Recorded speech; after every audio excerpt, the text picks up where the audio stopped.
Hello and welcome to the episode with Kangaroo Minds, where we talk to professionals in mental health to hear their voices and engage with them. I am Vedika, the founder of Kangaroo Minds, and today we have with us Ms. Ramya Krishnamurthy. Ramya is an RCI certified registered clinical psychologist who has been working in hospital settings with more than 3 years of experience. Her areas of interest include mood disorders, anxiety disorders, borderline personality disorder, CBT, and MBCT. Thank you for taking out time today to speak with us, Ramya. The first Thank you for having me. our discussion today is around the narratives around mental health. Of late, there have been a lot of discussions around mental health, but at the same time, there is also a lot of stigma, misinformation, and myths which are still prevailing. We hope that through this conversation today, we're at least able to break some of the myths and debunk some of that misinformation. Ramya, can you tell us a little bit about how, in your own capacity, you have been fighting the stigma around mental health? Okay, so usually in the hospital or in other places, we have awareness programs. So we have, let us say, on Schizophrenia Day or on Mental Health Day, we have awareness programs where people come and we explain to them what the illness is, how it affects different people in different ways, what are the things to look out for, what are the things that they can do, what are the facilities available either nearby or in the nearest city if they live in the suburbs, because a lot of clients, they come from very far, they come from rural areas also. So what are the nearest places, what are the facilities available, what are the things that they can do, all of those things. So we usually do awareness programs. That is how I am involved in. And other than that, in informal settings, there are lots of ways. As soon as somebody hears that I'm a clinical psychologist, they generally ask a lot of questions. So people are getting more interested. They do want to know a lot. At least in the urban areas, they do want to know a lot. Other than, then there are, when clients come to me, their family members also do not know enough about what mental illness is. Usually they use, certain very stigmatized words that can hurt the person. Even in anger, they may say certain things to the person going through, say, either depression or going through anger outbursts or anything. They say certain things that might trigger them. So we explain to them why that person may be behaving that way, how they can deal with it, so that they are more aware of what this thing is. It's not only about the labels like, pagal hai, she's crazy, this person is out of their mind. It's not always like that. So we try to explain to them and we try to, keep that person's perspective in mind and explain to the family members what can be done. That's interesting. So stigma apart, there's a great need to have more conversations around mental health. Like if you want to spread awareness about this cause. So you mentioned a few things that you're doing in the hospital setting, where you've been having awareness days or where you talk to families. But is there anything else, you feel that could be done to spread that awareness? See, right now, of course, there are a lot of webinars. Webinars are, which what I've noticed is webinars are usually more open to the public. There are a lot of things that are going on towards the public. It's not just small conferences only for professionals where we are discussing ideas. There are a lot of webinars where other people can join in. People outside the field can also join in. So there are a lot of webinars going on right now. It's the season for webinars at the moment. So the people come, they ask questions. It's usually an interactive session. I do a lot of interactive sessions because I prefer them. It's better to, talk to the person, clear out their doubts, explain to them, or, see what their perspective is. There might be a lot of perspective that the person with the question has, which other people may need to know. So an interactive webinars are really good. I try to do those. And other than that, there are lots of doctors, you will notice they have certain webinars, or they explain certain particular diseases one by one. So it's an ongoing process. And you're definitely right. I think, now with all the lockdown and the pandemics, the number of conversations that people are having about mental health have increased. And as you said, since it's moved online, it's become more accessible. A lot of people who wouldn't typically have gone for a, face-to-face conference are now definitely tuning in more. So now Yes. coming to another part around mental health and spreading the awareness, do you think it would help if we start having, these conversations as part of, let's say, school curriculum for Mhm. children? Definitely. So, not only conversations, but also, building resilience. Kids are resilient more or less, but then we do get a lot of children who come from very difficult backgrounds. They don't have enough coping resources. So, if you introduce certain topics, about mental health, what is mental illness, how do you know, what are the things that you can look out for, when how to talk to people, like how do you talk to a person, how do you tell your parents that you might be going through something, how you can explain to your teachers, how you can cope with whatever you're going through. That would be a very good integration into the school syllabus, because it makes them more resilient, it makes them more open, it makes them more aware. So just like kids, they start to learn about physical illnesses as they grow up. They see people in their family maybe having a certain disease, and they try to learn more about it, they get to know more about it through conversations. That is unfortunately not done with mental illness. If there is a family member who goes through something, it's usually hushed up, it's usually kept quiet. Even if you ask, like in certain sessions, when I ask, we have to ask for the family history. So if we ever ask the family member, if there has been anyone else in the family who's had any mental illness, they usually say, yeah, there was this person, but we don't really talk about it, I don't know, I've not interacted with them for a long time. So, but if it was, say, something like cancer, or if it was something like heart disease, or if some it's just basic hypertension also, people tend to know that, yeah, this person in my family had hypertension, he had sugar, he had diabetes, he was prone to diabetes, things like that. So if you introduce them in the school setting itself, it becomes more normalized. It's not such a, unknown topic. It doesn't look so scary from there. It doesn't look so distant. So it's better to introduce them slowly, small things in the school curriculum itself. That would be, yes, that would be very good. No, I think you're right. I mean, if you have those conversations early, I think children would be able to better label their emotions and know what Yes. they're feeling. I mean, what a stomach ache or anything feels like, but we don't Hmm. know what, let's say, anxiety feels like. So it's often Yes. mislabeled or it's just undiagnosed. So I think Yes. having Yes. conversations can make children more aware of what they're going through. Hmm. Another thing that's happened off late, I mean, you must have seen on social media, is that there are a lot of influencers, particularly in India, who've been putting out a lot of false narratives around mental health.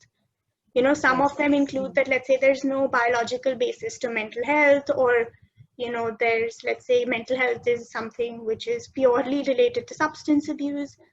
And coming from an influencer, there's a lot of, weightage that this carries given the reach that they have.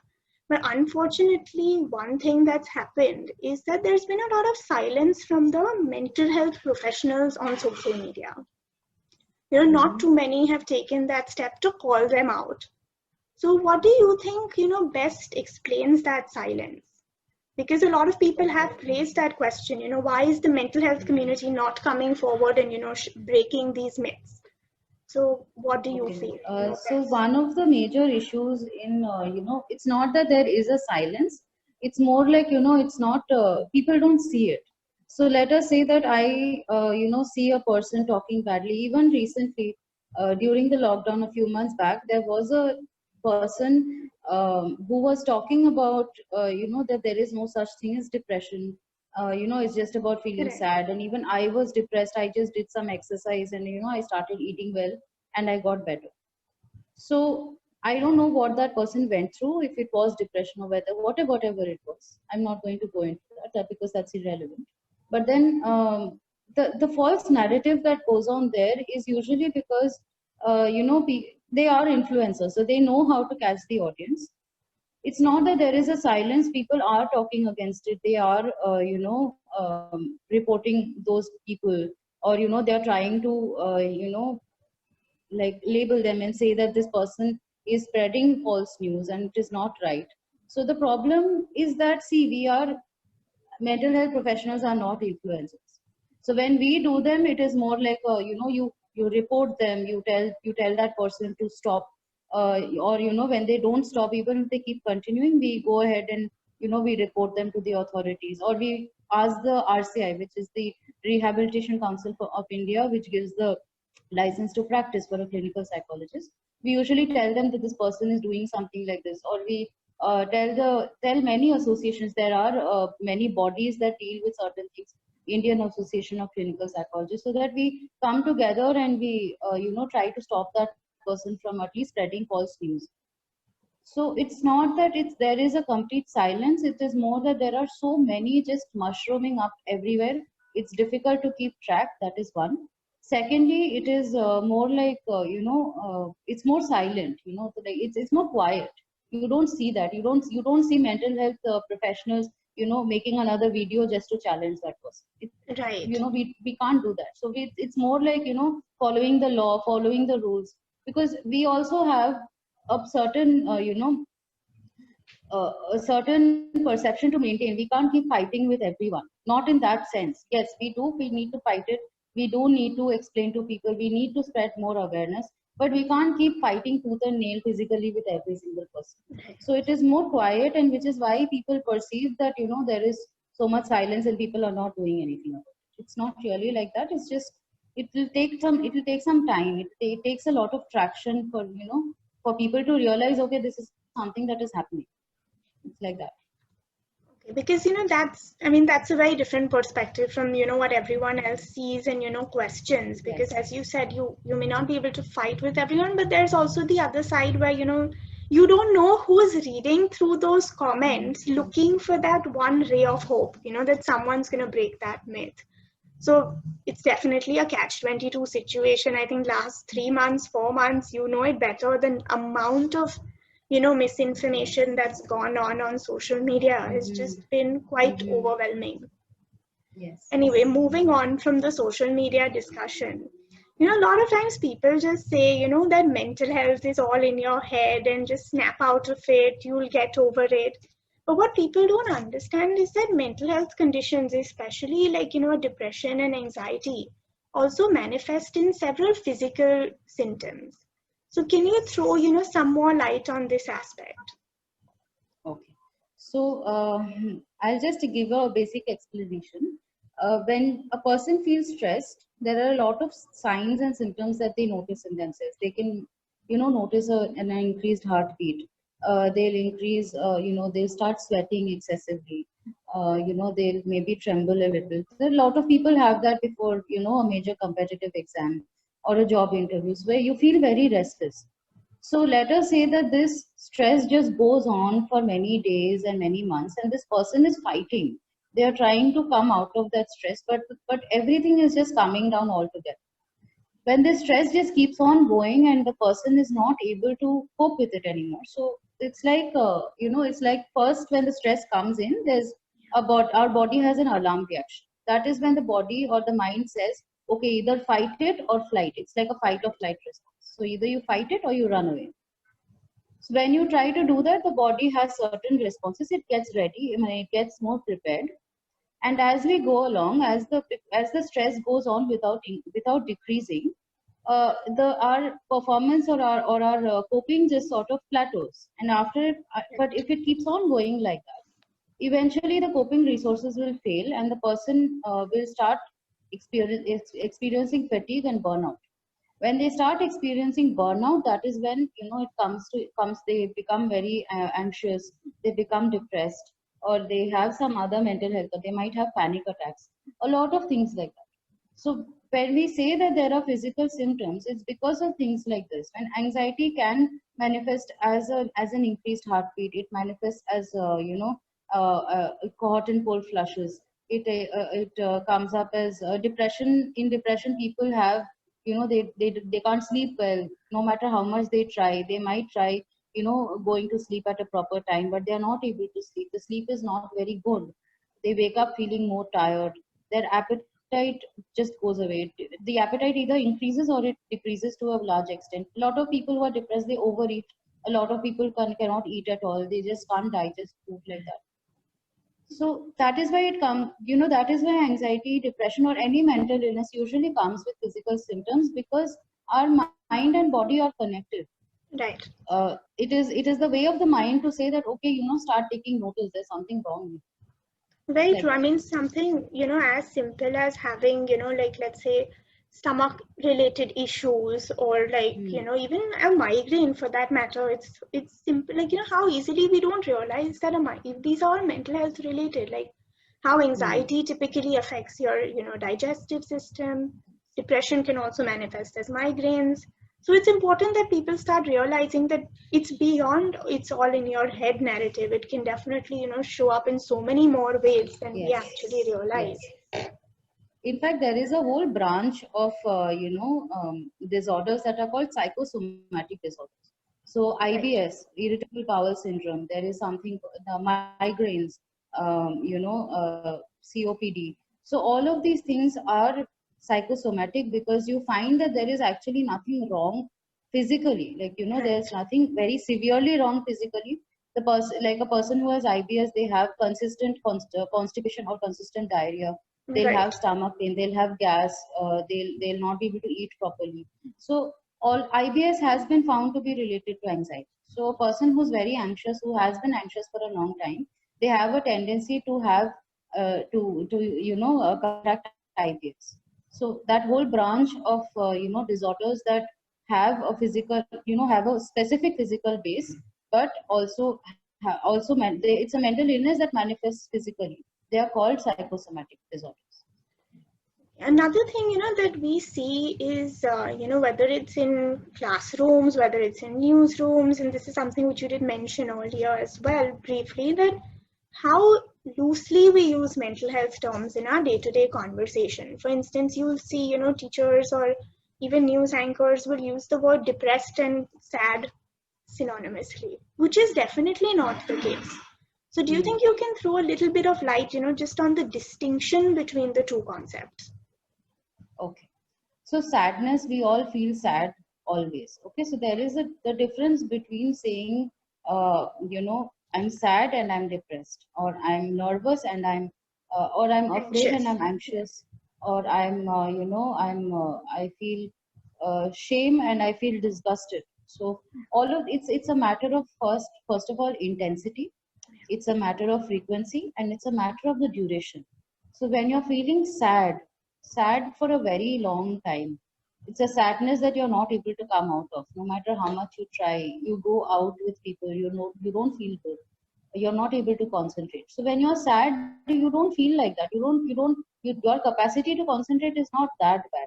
When you're nervous, your capacity to function is not that bad.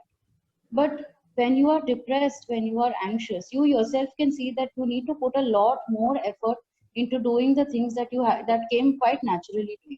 A person who could, an author who could write pages after pages in an hour finds that he suddenly cannot just cannot get out of bed enough to just to even have a cup of tea. So all that is the distinction between saying I'm sad and I'm depressed, or anything like that. It's a matter of frequency, how frequent do these feelings come to you, how intense are they, because everybody feels sad. If we don't feel sad, we won't feel happy. It's like Absolutely. you have to have some downs to experience the ups properly. So we Right. all feel sad, we all feel nervous sometimes, we all feel stressed out, we all feel guilty about something that we've done either in our teenage years, anything. We are none of us are perfect, we all make mistakes. So it's about intensity, it's about duration, how long you've been feeling this way and how frequent it is, and Right. how And far it affects the things that you do, your daily functioning, and how far it is affected.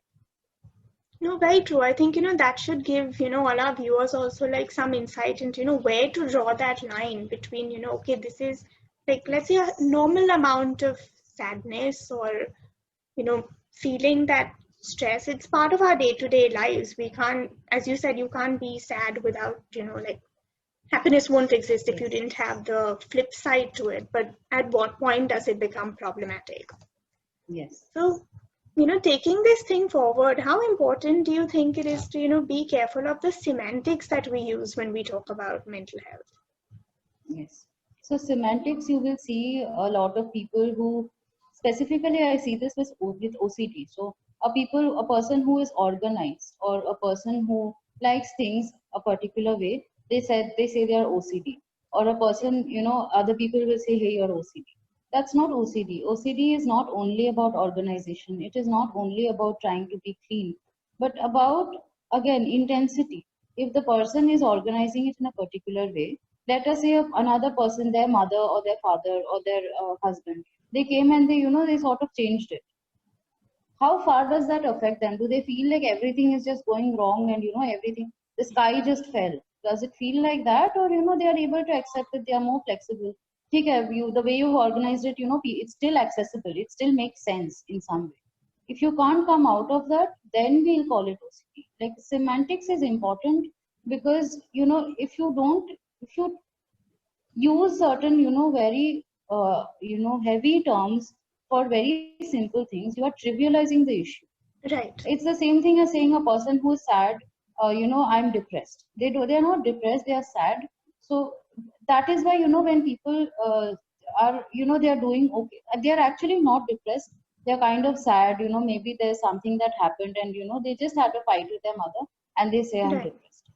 They may not be. I'm not saying they are, but they may not be. But if you say that you are trivializing what other people go through.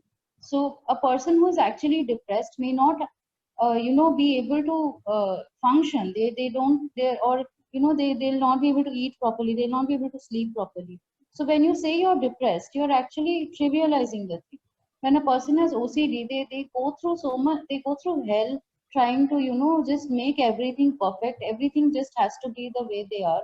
But a person who's organized and just planned their day out a little and they call themselves OCD, you are trivializing the issue to the extent where you say you're saying it out of a lack of awareness, where people actually go through something like this, and it is not just about not wanting, just being organized or just being Right. clean. Right, and even like small phrases like just making that change in our daily vocabulary, like whether you say committed suicide as opposed to died by suicide, Yes, the yes, semantics make yes, such a big difference. And if more absolutely. people understood that, it sort of destigmatizes suicide to Hmm. an extent. Given Hmm. that Hmm. we've started having those conversations, and you see in the media where it's just almost like a natural reflex to say the word committed, unfortunately. So it's just Yes, about yes, taking that yes. little extra step, being a little careful, and realizing that, the small words can go such a long way when we're talking about mental health. I Going feel back, like the reason why, I'm sorry, I go feel ahead. like the reason why a lot of people say committed suicide, because up until now, I think for the past 2 years, it's been decriminalized. Right. Until then, it was illegal to, commit suicide, which was like, so weird. How can you just call Yeah, something just, illegal like that? yeah, dying by suicide But was then, not, yes, it you know, wasn't there. So because it was part of the Indian Penal Code, and it was something that was that brought in criminal punishment and everything. Legal issues were there, consequences. which Very is why true. there was this phrase like committed suicide, but and that is still something that is continuing. It's not going. But I'm hoping that with more awareness, people do realize that suicide is another big thing, and it is not something that they commit, or it is not something that they do on purpose like that. Yeah. See, we've all heard the phrase that, looks are deceptive. But somehow, when it comes to having conversation about mental health, we forget this entire notion. Because we Hmm. go back to, making statements like, you don't look depressed, or he was always smiling, or you're doing great at, work, or, you're partying and Hmm. you're enjoying your life. Hmm. You have nothing to, be depressed about. You don't look that you're struggling. Can you Hmm. elaborate a little bit more on, high functioning depression? Because I don't think people talk about it too much, but Hmm. in a way that is a more frightening version of depression, if I could say, because that's where, it can go unnoticed. And people may not Hmm. even realize that someone around them is actually having that struggle. Yes. So medically, there is no such diagnosis as high functioning depression. Right. We don't have a diagnosis in our manuals. But as far as high functioning depression goes, it is not different from normal depression. There's actually no other distinction. It's just the fact that, mental illness also comes with severity. Right. So a person who has, say, any cancer or be it heart disease, that there is a severity level, there is a risk factor involved. So a person can have mild, they can have moderate, they can have severe depression also. So when a person has mild depression, it doesn't actually show to the other people how depressed they are, because they are able to, work. Somehow they are able to get out of bed. Somehow they are able to get things done. They are going to work. They are talking to people. They are meeting their friends. But it is a very, it's more hidden because the person may themselves not know what is going on, or they are, overcompensating and they are trying to put more of an effort into doing. So just because a person doesn't look that way doesn't mean that they are not going through it. So if a person does say that they are depressed, they do say that they are having a mental health issue. They feel like, there's something going on. Listen to them. You need to talk to them. You need to find out what is happening. A lot of clients, they come and they are doing their job well. Like if you ask their boss to give a performance report of you, or if you ask their HR to give a performance report, that performance report will be really good. There'll be no change over the past few months, but the person will be saying, I need to give more effort to do the same thing that I used to do. Like, if I have to, if I had to study, if I had to study for an exam for 5 hours, right now I can't concentrate for 5 hours. I have to study for an hour and then I'm not able to concentrate. And then I have to take a break and then I study an hour later. So instead of studying for 5 hours, which I could do, I'm now able to study maximum for 2 hours at a time. So it's a personal perspective. It is about severity, but it doesn't mean that they are not. It doesn't have to be dealt with, because just because it is mild, we leave it at that. It won't. It will just become worse from it. So it, even though yes, this high functioning depression is not an actual diagnosis, but yes, people do try to overcompensate. They do try to hide their symptoms, or even if not hide, they may just not know what is going on. So they just go along with life as they are doing it. They go on with their daily activities as they do, but with more effort, with more fatigue, and with a lot more stress than they had before. Okay, so thank you for, throwing some light on that aspect, which is very often, as you said, misunderstood because people may not show that many symptoms. And we don't have that right to, invalidate someone's struggle just because we don't see it or we don't feel it. Yes. So now another thing that, you mentioned that you were interested in is borderline personality disorder. And this is one condition which is again very often misunderstood because it shows up as a conglomerate of different, symptoms, and it looks like a lot of different things at the same time. So can you tell us a little bit about, BPD? Okay. Borderline personality disorder also comes with certain symptoms. Like a person who has borderline personality disorder, the main thing is that they'll have mood swings. Mood dysregulation means that, it will be more subtle. They'll feel sad for no reason. They'll suddenly get very angry. They don't have a lot of control over their emotions. So their emotions are very intense, a lot more intense than people usually experience. And since they are intense, they are not able to control it, and it becomes a vicious cycle from there. One is mood swings. We call it mood dysregulation. A lot of people are very impulsive. They have a feeling of emptiness. It's this, and usually these symptoms are present since their childhood or adolescence, since early teenage years, late teenage years.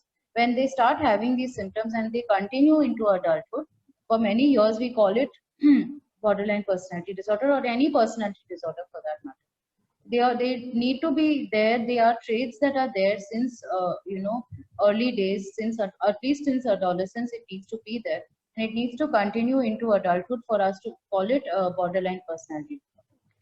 So a lot of these symptoms are feeling of emptiness inside, mood swings, a temper outbursts, impulsive buying. You will see a lot of people who have BPD, are very impulsive.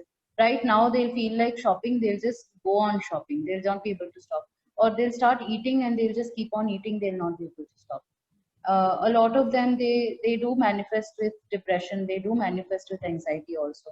Right. A conglomerate, they have many other disorders, which is why in the ICD, like the International Classification of Diseases for mental and mental Right. disorders and behavioral problems, we usually say, like, a borderline personality disorder has these symptoms, and like, you need to look out for these things. Since if they are there since childhood or adolescence, then we call it borderline personality disorder. Lot of things like that. So that is, BPD or any personality disorder cannot just it, even though it can manifest in late adulthood also, but certain traits need to be there since the beginning for us to say that yes, this was there from the Okay. So that's interesting. I think that's another, condition that's not spoken about as much. I feel that, beginning. typically the conversation around mental health tends to just be more around depression and anxiety. And Yes, that was part of yes, the reason I wanted to ask you this question is that, yes, there's more to it than, yes. just these two. And now for the last question of this segment. See, we've recently seen the data around suicides in India. So, and there's a lot of conversation which took place again Mm, because around Suicide Prevention Month about mm, how India needs to look at, having policies to prevent suicide. mm, mm. So, when you have these conversations, what do you think is actually required? Because Okay, suicide so is more than just a mental health problem. yes. So when people talk about suicide, they need to understand that a person doesn't always need to be depressed to be suicidal. Yes, suicide is indicated in depression, but it is also indicated in a lot of other problems also. A person who has bipolar affective disorder, when they have a manic phase, they are also prone to depression. They are prone to suicide because they engage in certain risky behaviors that Yeah, bring about harm to them. People who are who have substance abuse issues, they are also prone. They may not be depressed, they may have they might have substance abuse issues, and they will also have a tendency to commit suicide. There is a risk of suicide. So a person doesn't always need to be depressed. So you need to look out for the signs of, maybe. So here are you find with a lot of factors, more awareness again, more bringing people into treatment at the right time. You can't keep waiting for the person to, to do something really bad or to do something really bad, ekdam kharab something, and then you go take them to the doctor. So yeah, look for certain signs that are there. Look for the other factors also. Curbing, the availability of drugs to bring more awareness, to bring more resilience in people, so that they don't need to fall into doing certain risky behaviors like drug abuse to right, cope with whatever they are going through, because that is how we see addiction. We see addiction as a bad coping mechanism where a person is not able to cope with all of the things that are going on with them.